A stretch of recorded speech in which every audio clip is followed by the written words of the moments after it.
नमस्कार दोस्तों। उम्मीद है कि आप सभी अपने प्रियजनों के साथ अच्छे से हैं। एसकेडी 784 की तरफ से आप सभी को दिल से शुभकामनाएं, क्योंकि आज की कहानी वाकई में कुछ खास है।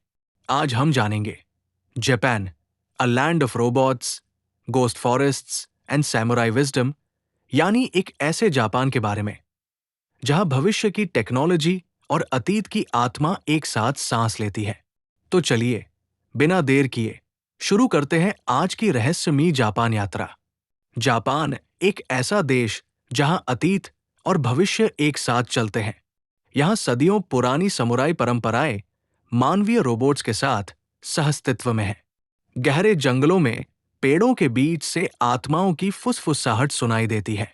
ये सिर्फ एक देश नहीं, ये है एक आश्चर्य, रहस्य और ज्ञान की दुनिया। जापान को रोबोटों का देश क्यों कहा जाता है? रोबोटिक्स में जापान दुनिया में सबसे आगे है। टोक्यो में रोबोट ग्राहक का स्वागत करते हैं, कॉफी सर्व करते हैं, यहां तक कि बुजुर्गों की देखभाल भी करते हैं।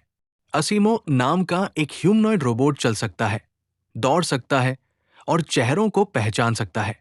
जापानी लोगों के लिए तकनीक ठंडी नहीं है, ये सहानुभूति के साथ गढ़ा गया एक जीवन शैली का हिस्सा है। आओ किगाहरा को भूतों का जंगल क्यों कहा जाता है? लेकिन शहरों के बाहर छिपा है एक रहस्यमय अंधकार। माउंट फूजी के आधार पर स्थित आओ किगाहरा जंगल, जिसे पेड़ों का समुद्र कहा जाता है, रहस्यमय और शांत है। कहा जाता है कि यहां आत्माएं निवास करती है।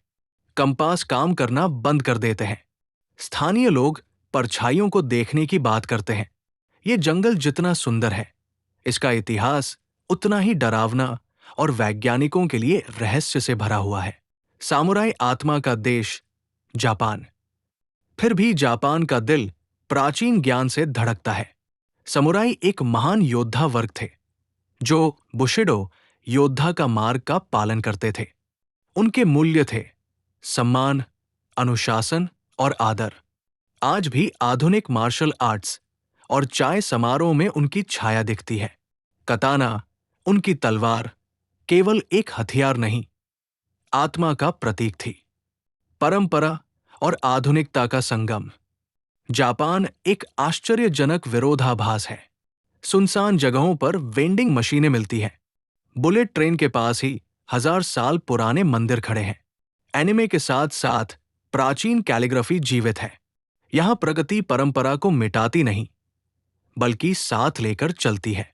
शायद यही जापान का असली जादू है।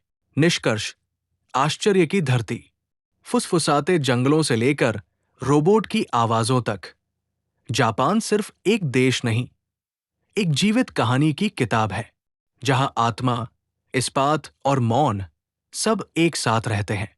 अगर आप कभी जाएं, तो सिर्फ देखें नहीं, सुने भी, क्योंकि हर आवाज, हर कदम एक कहानी कहता है।